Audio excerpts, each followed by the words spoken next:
आज के इस विश्लेषण में एक ऐसी सच्ची घटना की चर्चा होगी जो विज्ञान और तर्क की सारी हदों को पार कर जाती है।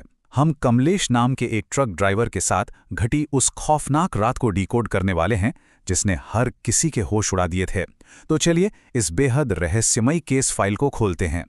इस पूरी घटना का जो सबसे बड़ा सार है ना, वो इस एक लाइन में छिपा है। कुछ रास्ते मंजिलों से ज्यादा खौफ साथ लेकर चलते हैं और हर मुसाफिर इंसान नहीं होता। आज का ये पूरा एनालिसिस इसी के इर्द गिर्द घूमेगा। तर्क से परे जाने वाली उस रात की एक एक कड़ी को हम बिल्कुल व्यवस्थित तरीके से जोड़ेंगे। तो चलिए सीधे मुद्दे पर आते हैं। पहला चैप्टर, हाईवे 44 पर आधी रात।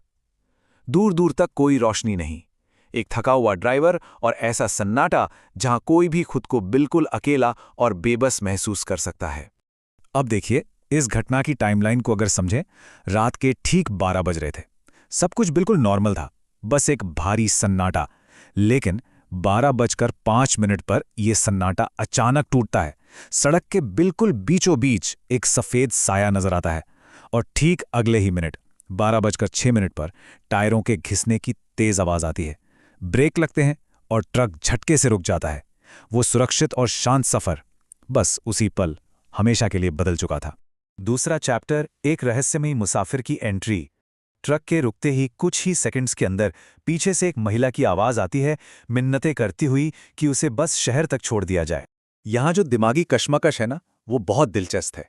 एक तरफ सर्वाइवल इंस्टिंक्ट कह रहा है कि कुछ गड़बड़ है, वही पुरानी भूत प्रेतों की कहानियां, उल्टे पैर वाले साये का डर, पर दूसरी तरफ एक भटकी हुई बेबस महिला है जिसके पैरों में छाले हैं और जो अपने बच्चों के लिए रो रही है। एक नैतिक जिम्मेदारी। इस पॉइंट पर इंसानियत जीत जाती है, लेकिन आगे चलकर इसकी कीमत बहुत भारी पड़ने वाली थी। लेकिन डर तो अपनी जगह था ही, इसलिए बचाव के लिए कुछ सख्त नियम बनाए गए। शर्त यह थी कि महिला सिर्फ पीछे तिरपाल के नीचे बैठेगी, मंजिल आने पर लोहे पर खटखटाएगी और कैबिन की तरफ बिल्कुल नहीं देखेगी। इसके बाद अंदर से कैबिन का दरवाजा पूरी तरह लॉक कर लिया गया। मनोवैज्ञानिक नजरिए से देखें तो उस बंद दरवाजे ने एक झूठा दिलासा दे दिया था कि अब सब सुरक्षित है। तीसरा चैप्टर, ट्रक ने वापस रफ्तार पकड़ ली थी, लेकिन वो जो अजीब सा खौफनाक सन्नाटा था ना, वो पीछे से आ रही दर्दनाक रोने की आवाज से अचानक टूट गया। तरस खाकर पीछे के खिड़की का कांच थोड़ा सा सरकाया गया और तब सामने आई एक बेहद दर्दनाक कहानी। उस महिला ने बताया कि कैसे उसके पति ने उसे सिर्फ इसलिए छोड़ दिया और टॉर्चर किया क्योंकि वो कभी मां नहीं बन सकती थी। ये पूरी स्थिति दिखाती है कि कैसे इस डरावने माहौल के बीच एक बहुत गहरी मानवीय त्रासदी छुपी हुई थी। अब सहानुभूति पूरी तरह से उस महिला के साथ जुड़ चुकी थी। खैर, ये हमदर्दी ज्यादा देर टिक नहीं पाई। अचानक एक तेज चीख गूंजी, रुको, ब्रेक लगे। और ये जगह, ये कोई गांव या शहर नहीं था। ये एक बिल्कुल सुनसान, डरावना जंगल था जिसे सती घाटी कहा जाता है। सारी चेतावनियों को अनसुना करते हुए वो महिला ट्रक से उतरी और उस घने अंधेरे में, उस धुंध में बस गायब हो गई। चैप्टर 4, एक कभी ना खत्म होने वाला लूप। ट्रक को आगे बढ़ा लिया गया, ये सोचकर कि चलो ये अजीब सी रात अब पीछे छूट गई। लेकिन असल खेल तो अब शुरू होना था। अब माहौल में एक अजीब सा भारीपन आ गया था। ट्रक अचानक इतना भारी लगने लगा जैसे उसमें कोई बहुत बड़ा वजन रख गया हो। सन्नाटा मिटाने के लिए रेडियो ऑन किया तो वहां से सिर्फ एक डरावनी हिस हिस की स्टैटिक आवाज आ रही थी। और सबसे खौफनाक बात, सड़क खत्म होने का नाम ही नहीं ले रही थी। वो पुराना सती घाटी का बोर्ड बार बार घूमकर सामने आ रहा था।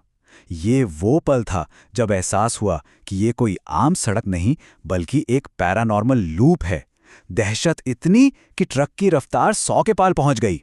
और उस हद पार कर देने वाली दहशत का नतीजा था एक भयानक क्रैश।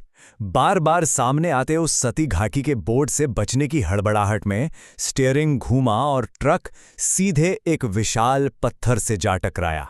खून से लथपथ होकर सड़क पर गिरना, मदद के लिए गिड़गिड़ाना, लेकिन वहां से गुजरने वाली एक एक गाड़ी पूरी स्पीड से बिना रुके निकल गई, मानो वहां कोई था ही नहीं। 5वां चैप्टर, वो एक आखिरी फोन कॉल। आधी रात, सुनसान सड़क और पूरी तरह टूट चुका ट्रक। बचने की सिर्फ एक आखिरी उम्मीद थी, फोन की बची हुई वो थोड़ी सी बैटरी। मालिक को कॉल मिलाया गया। उन्होंने पैनिक करने के बजाय बहुत ही लॉजिकल तरीका अपनाया, बिल्कुल स्टेप बाय स्टेप। कहा कि शांत रहो, टूटे हुए ट्रक की और उस जगह की फोटो खींचो और तुरंत सेंड करो ताकि रेस्क्यू भेजा जा सके। सच कहें तो इन तार्किक निर्देशों ने उस पारलौकिक दहशत के बीच कुछ पलों के लिए ही सही, लेकिन वापस असल दुनिया से जोड़ दिया था। छठा और सबसे खौफनाक चैप्टर, रोंगटे खड़े कर देने वाला सबूत। क्योंकि देखिए, जहां कहानियां खत्म होती है ना, वहां से सबूत बोलना शुरू करते हैं। अब सोचने वाली बात यह है कि जब वो तस्वीरें मालिक के पास पहुंची तो उसमें ऐसा क्या था जिसने आधी रात को उनके होश उड़ा दिए? ऐसा क्या दिखा जिसने एक इतने अनुभवी ट्रांसपोर्टर को भी दहशत से भर दिया? तस्वीरें मिलते ही तुरंत वापस कॉल आया और फोन पर एक चीखता हुआ आदेश गूंजा, वहां से भागो, पीछे मुड़कर मत देखना, चाहे कोई भी नाम पुकारे या रोने की आवाज आए। ये कोई साधारण सलाह नहीं थी, ये मौत से बचने की एक आखिरी हताश चेतावनी थी। बिना एक पल सोचे उस घने अंधेरे में बस भागना शुरू कर दिया गया।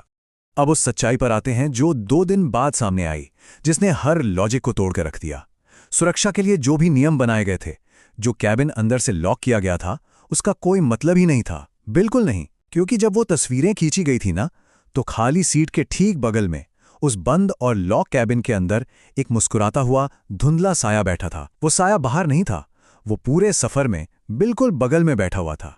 तो इस रोंगटे खड़े कर देने वाली केस फाइल का सफर यहीं रुकता है। लेकिन जाने से पहले एक सवाल है जो दिमाग में हमेशा के लिए अटक जाएगा। अगर इस वक्त बगल वाली खाली सीट की तरफ नजर जाए तो क्या पूरी तरह से ये यकीन किया जा सकता है कि वहां सच में कोई नहीं है? इस चर्चा में शामिल होने के लिए शुक्रिया। मिलते हैं अगले विश्लेषण में।